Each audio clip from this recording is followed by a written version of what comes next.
When I graduated from college back in May, I applied for over 250 jobs, and today I want to teach you everything that I wish I knew when I first started this application process, starting off with how important it is to research. I know this might not seem like an important part of your job, but I promise you it will save you the heartbreak and mental breakdown of applying to hundreds of jobs that are not for you. You got your pen and paper ready? Let's get started.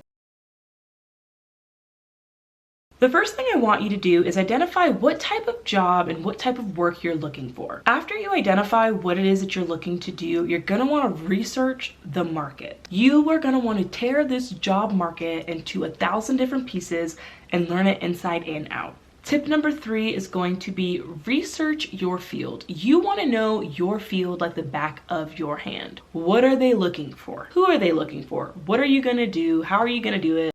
The big shebang. You don't want to underestimate looking in related career fields because transferable skills are everything. They are a hot commodity right now. The number one way for you to be able to get your dream job faster and more efficiently than anyone else is being able to identify your worth and identify what skills that the previous job you have will help you to apply to your next job. These are the things that are going to stick out the most on your resume and help you to get connected into the recruiters in the field of your dreams. Also, FYI, the more research that you do in the preparation stage, the less interview preparation you have to do on the back end, the more you can learn about the job you're interested in, the company you're interested in, the market, the field, the knowledge, the research that's going on in your field. The smarter you sound in the interview and the more intrigued your interviewer is to push you along into the next rounds of the interview process. Are you taking notes? This tip, I swear to you, is night and day.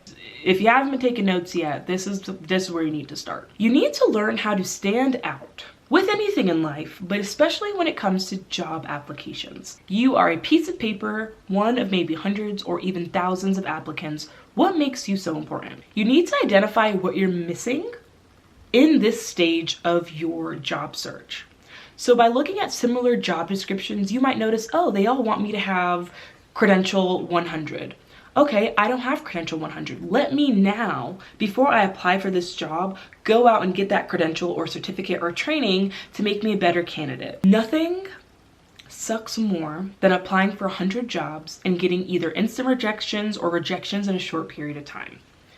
In order to mitigate your rejections, in order to limit them, you want to make sure that you know what these companies, what these job posters are looking for.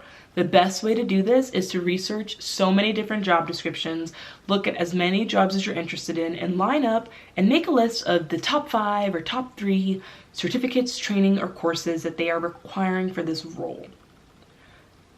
Sometimes the people who are hiring for jobs make up different certifications that they think are important when they're really not to do your job, but the number one way you will get a rejection is if your resume does not line up with the job description. It doesn't hurt to add things to your resume that are listed in the job description for the job that you are applying for.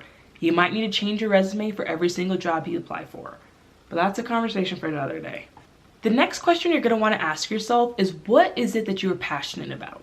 What job opportunity would make you feel like this is it, I've made it, this is my dream job, this is what I've always wanted to do, and why? I've been in my Gilmore Girls kick through this fall, so I'm going to say to channel your inner Rory Gilmore and break out the pros and cons list. I can always tell you that you know what you don't want a lot faster than you know what you do want. Identify what you're looking for because this will save you so much time when you're applying for jobs. When you're working on this pros and cons list, another thing that you can be thinking about is, what is the most important thing about this job to me?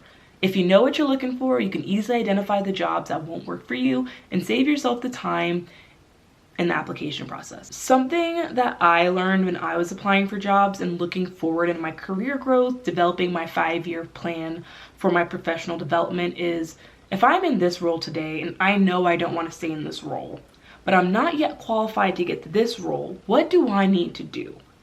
And then get hungry. Start identifying what you need to do. Am I wagging my finger at you?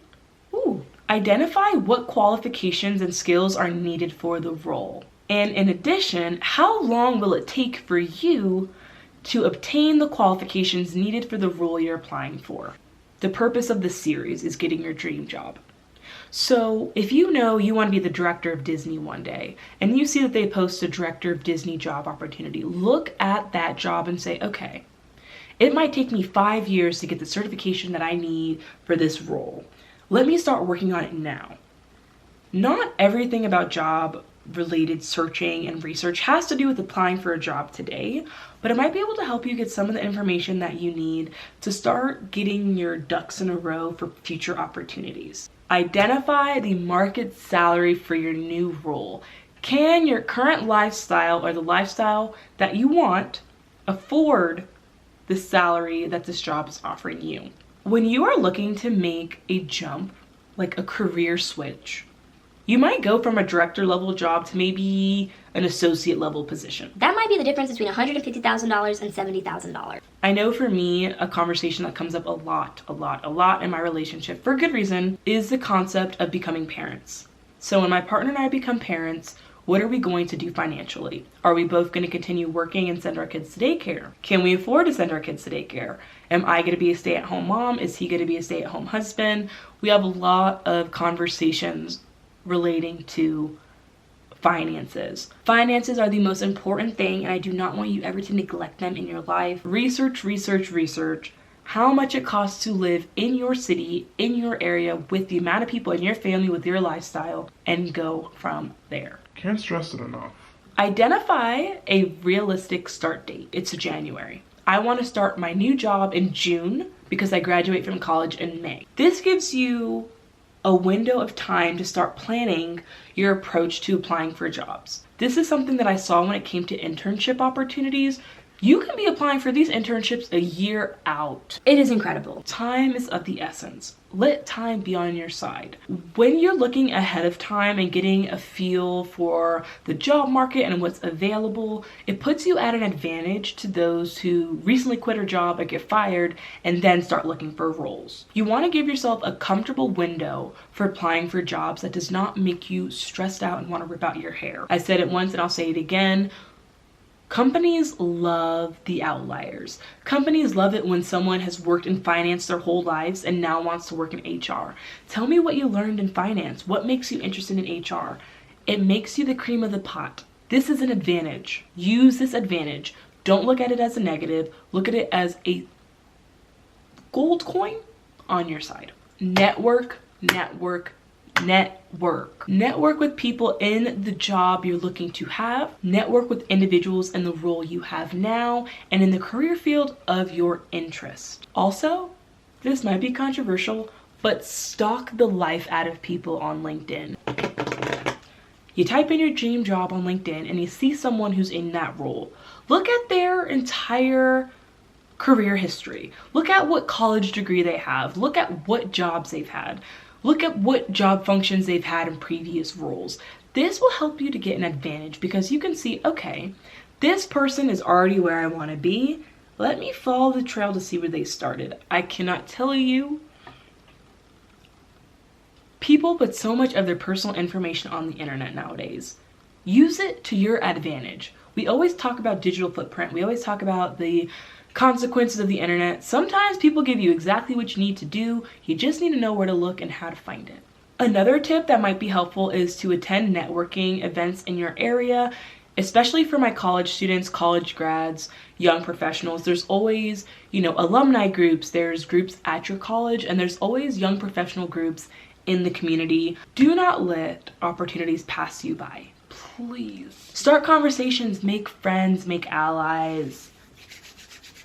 Be elite. Another tip for those of us who are already in the career field and looking for a change of scenery, are there opportunities for you to transfer in your current company? This is something that a lot of people don't think about, and I'll be the first person to tell you, look where you are before you look into the unknown. If you have a good relationship with your coworkers and management within your current business group at your organization, this would be a great time to look into your connections and see maybe if there's a new role that you'd be more interested in a different job function within your company. At my last job, when I realized I absolutely hated it and couldn't wait to get out of there, the first thing I did was look at other jobs in the company because I knew that I had a great reputation where I was, and I could take that reputation to help give me some leverage into a new role. A lot of us, Gen Z, a lot of the young professionals work for major corporations. I'm talking Nike, Apple, Microsoft. You work for a huge company. Just because the role that you got hired onto doesn't fit doesn't mean another one won't. Opportunities are always there. You have to be looking for them. I work in safety currently, but I know there's a lot of opportunities in marketing.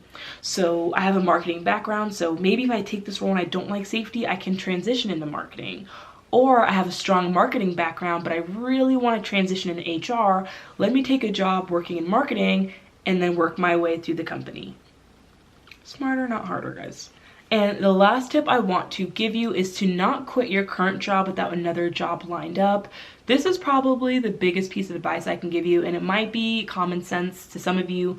I've done it both ways. I have applied for new jobs out of college and straight out of an internship and started working that way. I've also quit a job on a whim and had to struggle to find another one, and I promise you the cards are stacked in your favor both ways. I bet you probably didn't think I was going to say that, but let me tell you in my perspective of the brain why it works for you in both perspectives. When you have bills to pay and you just quit a job, you are hungry for a new opportunity. You will look night and day until you find something you're passionate about to get you that money flowing. When you're looking for a job and you already have a job, you already have that comfort net of the job that you're in, so you might not be as thirsty for a new role. You might know you want a new job, but there's no push, there's no time restraint. These are things that are so important to keep in mind. When you are hungry for something, that's when you find things you might have not seen before. Everyone has different circumstances, and I know that that makes for a really difficult job journey, especially if you have multiple mouths to feed.